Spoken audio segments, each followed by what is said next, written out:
So what was it that got me into real estate, and why did you get into real estate yourself? For me personally, I worked as a tech professional. I did software sales for over a decade.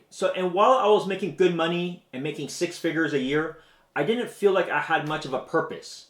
And I felt like there's a lot of things out of my control.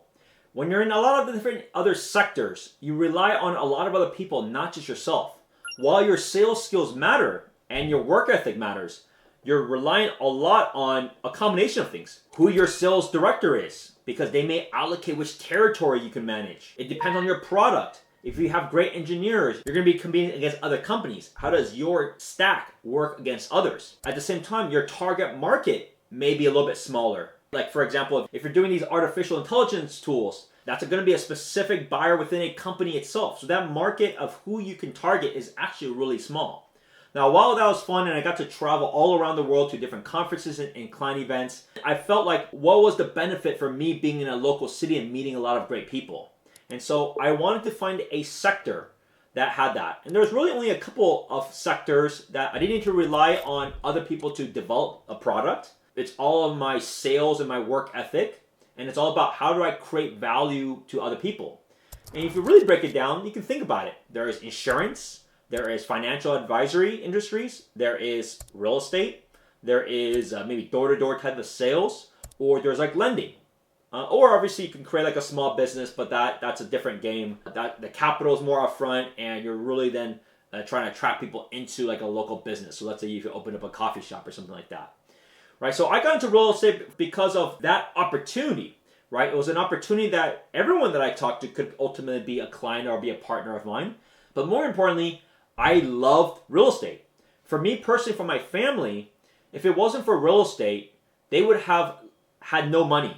To give you some background, my parents, they lost nearly everything on the previous dot-com bust. Like literally everything. And the only reason why they kind of escaped out is fortunately they were not negative, but all those aggressive companies that they thought would be the future of everything turned to zero. But because they actually owned a house, they couldn't leverage that amount up. And so over time, like good assets do, that has grown, and that has allowed them to at least have a level of retirement. Otherwise, they would be straight broke right now today.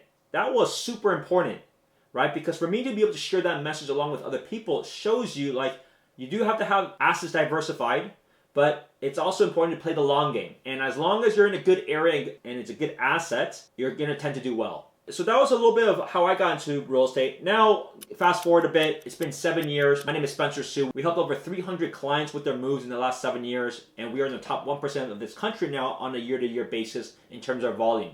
So now we've been doing very, very well and very, very lucky to be in the position that we're at. So we want to give you some tips for real estate success as you get into the industry or you're trying to get refocused to grow your business further. Number one, you gotta continue to educate your clients. While you are in the business and you're hopefully learning every single day on how to improve your business or improve knowledge, you got to be showcasing why people should be trusting you, but also what is happening and how does that impact them. You are their strategist, right? So the people come to you for your insights. They can see the data everywhere, but what does this data mean, right? All of that is incredibly important. So you got to be in front of people using social media, creating content, having a distribution, maybe doing mailers, just getting people together to be able to educate people. The other thing you got to be very mindful of is leveraging technology and tools. The game continues to change. Jensen Huang, the CEO of NVIDIA, has famously said many, many times, AI won't replace you specifically on its own, but someone like me that uses AI will replace you. And so in order to not be replaced, you better start looking at all the things that you do and realize what can be improved using AI. Right? And you have a lot of great tools, like for example, ChatGPT. You can have conversations, you can have coaching through them, you can have directions through them, you can have them analyze things. You may have it create scripts, right? There's all these different things that can be done. There are a lot of other third-party tools out there that are using different AI-related things. Like for example, there's a lot of things from like Canva that can help you create and inspire to different thumbnails, right? So you can see there's a lot of these applications that are continuing to evolve. Now, while it may not be perfect today, getting in the habit of things will help you stay on top of things so that you can continue to improve and not be left behind. Now, you also have to leverage the things that are already in place. So for example, so many of you may not even be using your customer relationship management tool very frequently. That should be your lifeline. Every day, you should be using it. There's no exceptions. When you wake up, you gotta check, what do I got to do? At the end of the day, you gotta check, what do you need to do? Right? So things like that to keep you organized is super important. And those are just some of the key and core examples out there. Now, what about number 3? What's another tip that I would have a lot of people want to focus on? Always keep building relationships. As adults, many of us do not make and have many friends anymore. And that's just what it is. Most people, they may have kids. They don't even interact with others anymore. They just don't have that mindset to want to trust new people.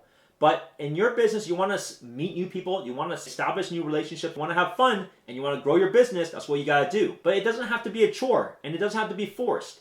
Find something like a sport. I play tennis, so I'm in as many different tennis programs as I can be. Find something that you have the ability to interact with people so that you can have fun with others, right? So that is super critical in order for you to have success and meet new clients that are outside of your circle, because unless you're in a very wealthy and to-do circle that are actually also trying to buy and sell houses, it's not a good circle to be in. And you got to figure out how do you expand and how do you get into other circles. But nevertheless, not just of building new ones, for the ones that you already have, you want to stay and build and be deeper with it, right? Like some of my clients, I'm having dinners 3-4 times a year, and I love it. I love when we catch up. We have a lot to share. We have a lot of things going on. There's a lot for them to know about us. There's a lot for me to know about them.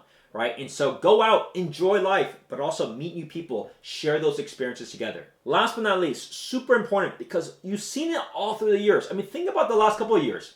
You had COVID. Let's actually go before COVID. You had pre-COVID. Things were on a rocket ship because you have 0 interest rates. So things were like really hot, but also very competitive to try to get into a house. Then you have COVID where things tanked, right? The whole market completely crashed. Markets went down 25% across the board.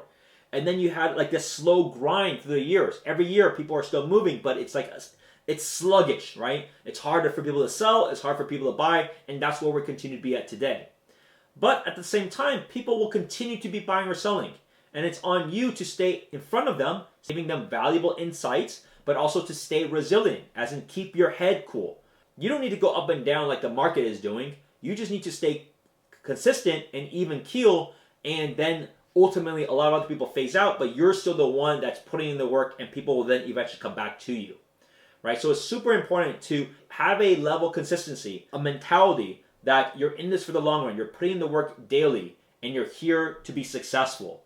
And why are you doing this business to begin with, right? It's a lonely business. That's why it's great to partner and work with groups like us, either on our YouTube coaching program, which the link is in the description, about how we're helping people grow their business through YouTube, just like how we have done it, and or to join my brokerage and be part of a family, because being part of family will help you keep your mind right, figure out what are the things to grow, and then actively improve upon that. Now, as I mentioned, we have some opportunities right now, both on our YouTube coaching program, along with our EXP downline. So if you want to be part of our ecosystem and have access to me, my contact details are below, or call or text me at 408-547-4590, as it's an incredible program that we have right now, incredible family that we have, that we are in this to grow and to have fun while we're doing it. Thanks for watching. I'll see you next time.